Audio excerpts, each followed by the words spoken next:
નમસ્કાર દર્શક મિત્રો, આશા ન્યૂઝ ગુજરાતીમાં આપનું સ્વાગત છે। સમાચાર મળી રહ્યા છે દાહોદ જિલ્લાના દેવગઢ બારિયા તાલુકાથી। દેવગઢ બારિયા તાલુકાના અંતેલા ગામે હોળી પર્વના 2 દિવસ પહેલાની મેવાસી હોળી પ્રગટાવવાની પરંપરા। પાવાગઢના પતઈ રાજાના પતન પછી તેના 2 પુત્ર રાયસિંહજી અને કંગરસિંહજી ભાગી છૂટ્યા હતા, જેમાં એક પુત્રએ દેવગઢ બારિયા સ્ટેટની સ્થાપના કરી। તે વખતે મેવાસી લોકો પણ પાવાગઢથી નીકળી ગયા હતા અને અંતેલા ગામે વસવાટ કર્યો હતો અને તે પછી આ રાજાએ અંતેલા ગામે 13ની તિથિએ પાવાગઢની હોળી પહેલા અહીંના મેવાસી લોકો સાથે હોળી પર્વના 2 દિવસ પહેલા 13ની તિથિએ પૂજા અર્ચના કરી હોળી પ્રગટાવી ઉજવણી કરવામાં આવી હતી અને તે પછી તાલુકાના અનેક ગામોમાં 14 અને પૂનમની હોળી પ્રગટાવવામાં આવે છે। ત્યારે આ પરંપરા મુજબ ગતરોજ અંતેલા ગામે મેવાસી હોળી પ્રગટાવવામાં આવી હતી। બ્યુરો રિપોર્ટ જાબીર શુક્લા સાથે આશા ગુજરાતી ન્યૂઝ દેવગઢ બારિયા।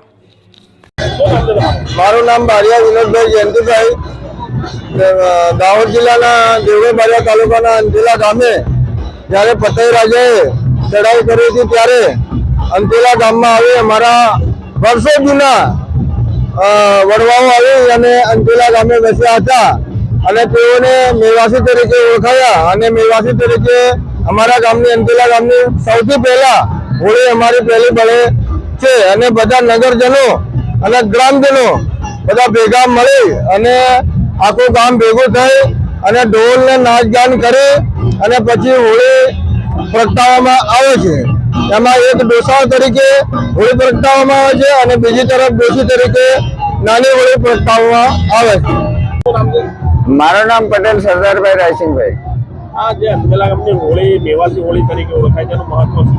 હા, અંતેલા ગામની હોળીનું મહત્વ એવું છે કે અમારા વડાઓ પાવાગઢથી પેલા પતઈ રાજે ચડાઈ કરી એટલે બધા ત્યાંથી ભાગી અને આજુબાજુના ગામડામાં આવતા અહીંયા લીમખેડા અને બારિયાની અંતમાં આવીને અહીંયા અંતેલામાં વસ્યા અને ત્યારથી વસ્યા ત્યારથી અમારા વડાઓ 13ની હોળી બાળતા હતા। એટલે એ પરંપરા અત્યાર સુધી ચાલતી આવે છે અને આજે બી અમે એ પરંપરાને જાળવી રાખેલી છે।